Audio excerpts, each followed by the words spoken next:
Ya, assalamualaikum warahmatullahi wabarakatuh. Kembali lagi di sini bersama saya Muhammad Abdul Yusra, mahasiswa PMAK Migas, Prodi Teknik Instrumentasi Kilang.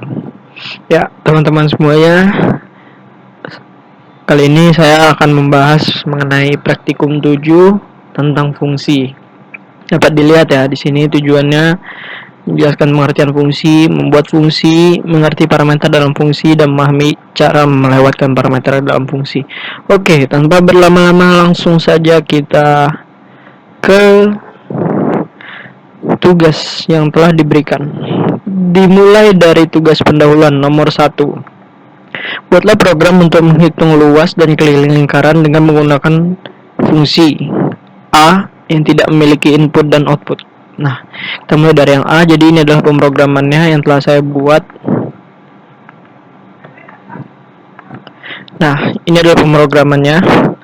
Dapat dilihat di sini seperti biasa, hashtag include studio.h, hashtag include stdlib.h, void program A fungsi, ini tanda buka dan tutup kurung ini maksudnya fungsi, koma program B fungsi, koma program C fungsi, main fungsi, kurung kurawal di sini program A, kemudian void program A, kemudian buka kurung kurawal lagi, puts program menghitung luas dan keliling lingkaran, puts keliling titik 2 dan puts luas. Jadi puts ini nanti dia akan menampilkan pada komensinya ya, hampir sama seperti printf. Nanti jadinya akan seperti ini kira-kira, menghitung luas dan keliling lingkaran. Nah, dia akan kosong dan langsung selesai seperti yang diperintahkan pada soal tadi ya. Dia tidak memiliki input dan output. Jadi di sini kita tidak masukkan input ataupun output, tapi dia programnya sudah selesai gitu. Lanjut ke yang B, yang memiliki input dan output, artinya kita memasukkan input dan juga output di sini. Ini tadi yang B sudah saya bikin. Sama untuk awalan, masukkan include studio.h, include stdlib.h, void program A, kemudian program B, kemudian program C. Jangan lupa juga kita berikan fungsi. Nah, jadi untuk sekedar pengetahuan ya di sini. Jadi void itu dia itu seperti sekumpulan kode perintah yang ditaruh di dalam sebuah blok yang diberi nama untuk tujuan tertentu. Jadi dia ini nggak jauh berbeda sama fungsi pada umumnya, tetapi bedanya kalau kita menggunakan void ini kita tidak perlu seperti menuliskan kembali nilainya gitu ya. Nah, jadi dia itu seperti ini ya, void program A fungsi, program B program C fungsi, kemudian main fungsi program A buka kurung program A, kurung kurawal program A tutup kurung, kemudian void program A buka kurung program B, kemudian void program B, kemudian float J, puts sama untuk menampilkan pada komensi ya. Program menghitung luas dan keliling lingkaran, kemudian masukkan jari-jari, kemudian scan F untuk men-scan atau memproses, persen F, persen J, kemudian print F, keliling persen F, J dikali 2, J bintang 2, bintang 3,14. Jadi ini tuh rumus keliling lingkaran ya.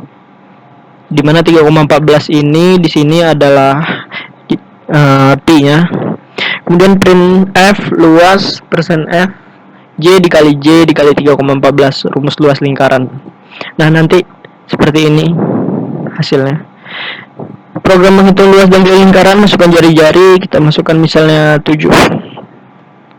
Nah, maka dia akan keluar kelilingnya berapa dan luasnya berapa. Seperti yang di tugas tadi ya, dia memiliki input dan output. Lanjut, yang C yang memiliki input dan tidak memiliki output. Jadi kita hanya memasukkan input saja, kemudian selesai programnya, tidak ada outputnya. Nah, ini adalah pemrograman yang telah saya buat. Sama awalnya include studio.h, include stdlib.h, kemudian void program A, fungsi, program B, fungsi, program C, kemudian main, fungsi, buka kurung kurawal, program A, fungsi, tutup kurung kurawal, void program A, fungsi, buka kurung kurawal, program B, fungsi, tutup kurung kurawal, void program B, fungsi, buka kurung kurawal, program C, fungsi, tutup kurung kurawal, void program C, fungsi, buka kurung kurawal, integer J, puts, program menghitung luas dan keliling lingkaran. Kemudian puts, masukkan jari-jari, scanf, %d, %j, dan selesai. Jadi di sini scanf dia tuh hanya men-scan untuk nilai input saja ya, kemudian langsung selesai. Seperti ini nanti hasilnya. Masukkan jari-jari, misalnya tadi 7. Nah, dia langsung selesai. Ketika kita masukkan input, tidak ada outputnya seperti yang di awal tadi, keluar hasil dari kelilingnya berapa, kemudian luasnya berapa. Lanjut berikutnya ke percobaan. Percobaan nomor 1, buatlah program untuk menjumlahkan n buah data, tetapi yang dijumlahkan hanya data genap dengan menggunakan fungsi. Nah, ini adalah pemrograman yang saya buat. Ya, seperti ini. Jadi sama awalnya hashtag include studio.h, hashtag include stdlib.h, integer jum, integer main, fungsi, buka kurung, integer a, printf, masukkan bilangan, scanf, %d, dan a, jum a, printf, total jumlah bilangan genap 1 sampai %d, dengan %d, strip n, kemudian a, jum, return 0, kemudian tutup kurung kurawal, terus jum a in x in b for b kurang dari 0, b sama dengan 0, mohon maaf, kemudian b kurang dari sama dengan x, kemudian b plus 2, karena di sini kita ingin menjumlahkan bilangan genap, jadi nilai b dari 0 itu nantinya akan ditambah 2 agar mendapatkan nilai genap. Nah, kemudian jum sama dengan jum plus b. Nah, seperti ini. Nanti hasilnya kurang lebih, masukkan bilangan. Setelah kita masukkan 10. Nah, nanti hasilnya adalah 30. Ini adalah total jumlah bilangan genap antara 1 sampai 10 seperti 2, 4, 6, 8, 10. Seperti itu. Oke, lanjut ke berikutnya. Berikutnya nomor 2. Buatlah program untuk menjumlahkan n buah data. Kemudian hitunglah rata-ratanya dengan menggunakan fungsi. Oke, jadi ini adalah pemrograman yang telah saya buat untuk nomor percobaan 2. Ini dapat dilihat ya. Ya teman-teman, jadi ini tadi pemrogramannya untuk nomor 2 dapat dilihat. Sama hashtag include studio.h, hashtag include stdlib.h, integer h, b, a, d, float rata-rata ya. Kemudian integer main, fungsi, buka kurung, r, fungsi, tutup kurung, r, fungsi, buka kurung, h sama dengan 0, b sama dengan 1. Printf yang akan ditampilkan yaitu masukkan banyak data. Kemudian scanf, %d, dan a. Do printf data ke %d. Kemudian t, b, scanf, %d, dan d, h sama dengan d, b plus plus, dimana b akan tambahkan satu per satu, while b kurang dari a. Rata-rata sama dengan float h per a. Printf total jumlah data, %d, strip n, h, printf hasil rata-rata data, %f, rata. Nah, nanti hasilnya seperti ini. Masukkan banyak data, misalnya kita masukkan 4. Kemudian data pertama itu 5, data kedua 2, kemudian 1, kemudian yang keempat itu 4. Nah, kemudian dia akan mentotal jumlah datanya dan akan mendapatkan hasil rata-ratanya. Nah, lanjut berikutnya nomor 3. Dengan menggunakan call by pointer, buatlah program untuk mengeluarkan dua buah bilangan. Nah, program untuk nomor 3 yaitu seperti ini.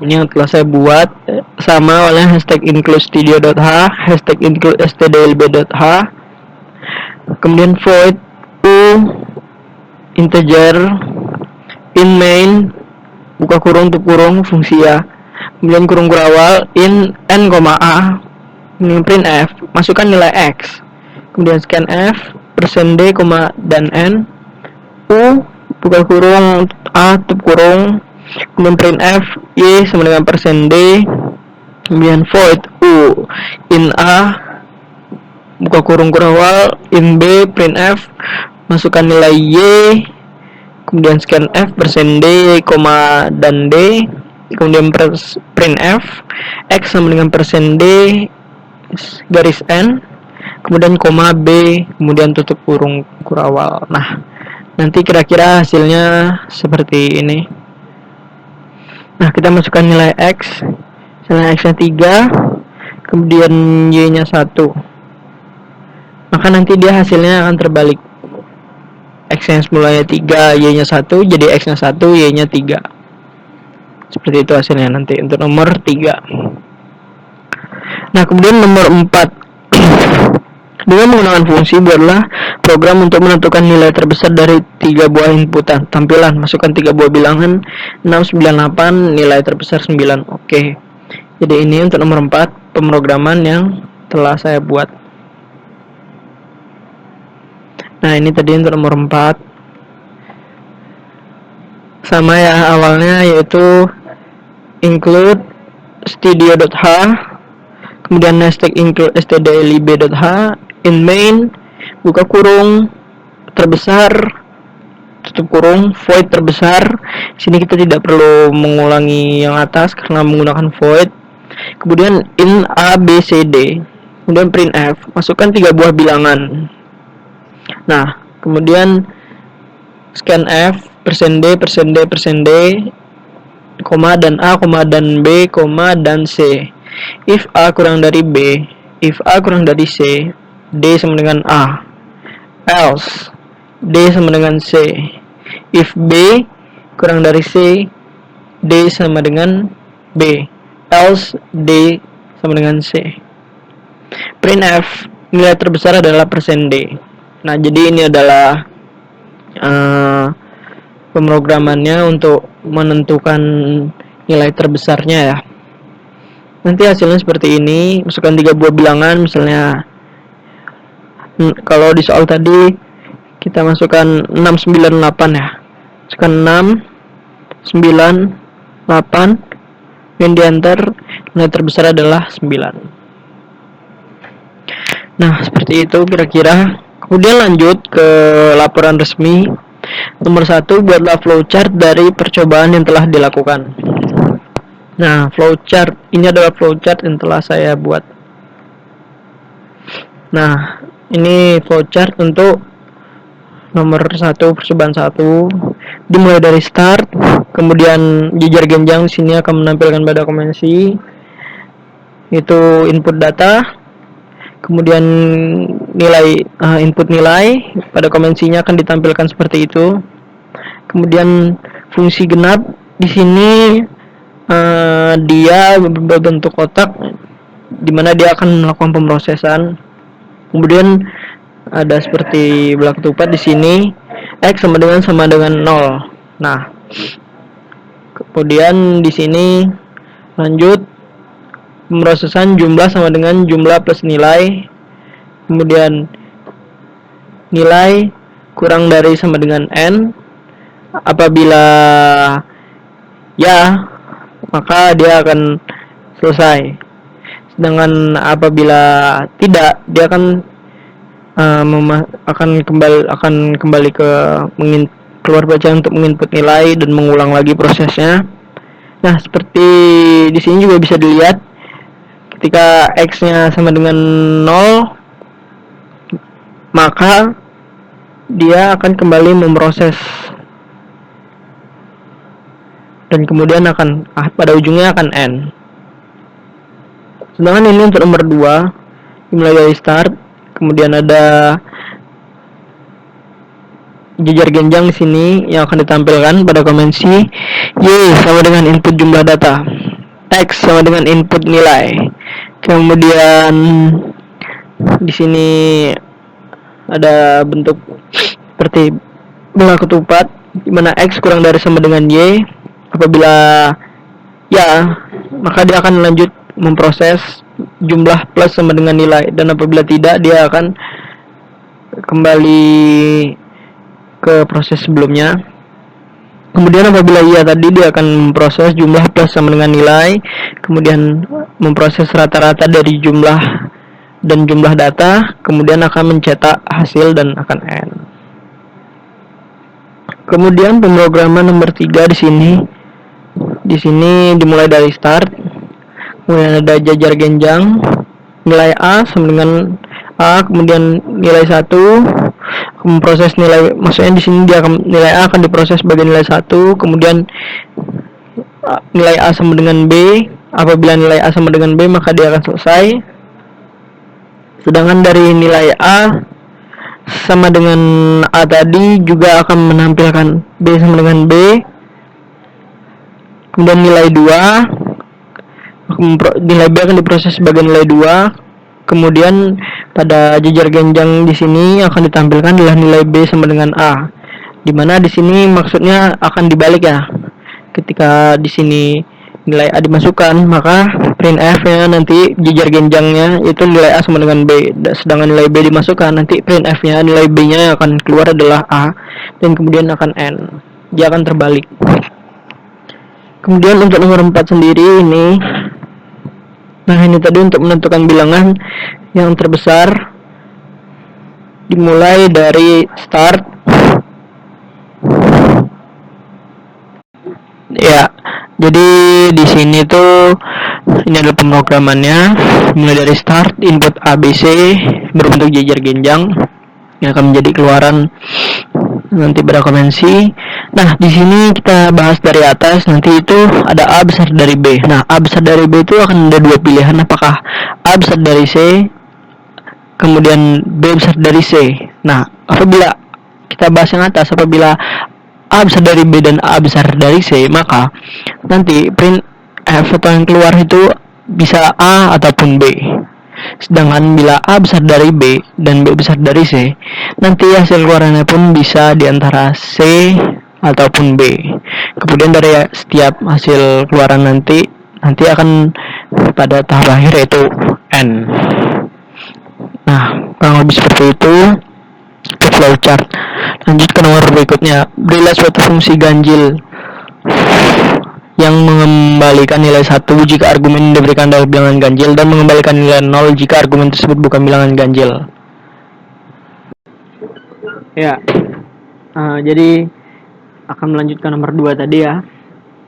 Ini adalah pemrograman untuk nomor 2 percobaan resmi yang telah saya buat. Sama, yaitu include std.h, include stdlb.h, integer a, b, in main, buka kurung, tutup kurung, kurung kurawal, ganjil, fungsi, kemudian tutup kurung kurawal, kemudian in ganjil, fungsi, buka kurung, kurawal, print f, masukkan nilai, kemudian tutup kurung, kemudian scan f, persen d, dan a, kemudian b, a, persen 2, print f, sisa bagi, persen d, b, return b. Nanti hasilnya akan seperti ini. Kita masukkan nilai, misalnya kita masukkan nilai genap yaitu 4, maka sisa baginya akan 0. Sedangkan bila kita coba masukkan nilai ganjil seperti 5, maka sisa baginya adalah 1. Nah, kemudian lanjut ke soal berikutnya, yaitu nomor 3, apa hasil dari eksekusi program berikut? Dapat dilihat programnya. Nah, ini telah saya kopikan ya, telah saya bikin. Nah, nanti hasilnya seperti ini. Masukkan nilai yaitu misalnya 5. Oh, mohon maaf. Jadi kita klik dulu agar dia memproses project yang kita inginkan. Kemudian baru kita masukkan nilai X 5, maka X sama dengan 5. Jadi hasil pemrogramannya dia adalah menampilkan nilai X yang berupa nilai inputan dari yang saya masukkan tadi. Nah, mungkin itu sekian yang dapat saya jelaskan pada kesempatan kali ini. Kurang lebih saya mohon maaf. Assalamualaikum warahmatullahi wabarakatuh. Sampai ketemu di video berikutnya.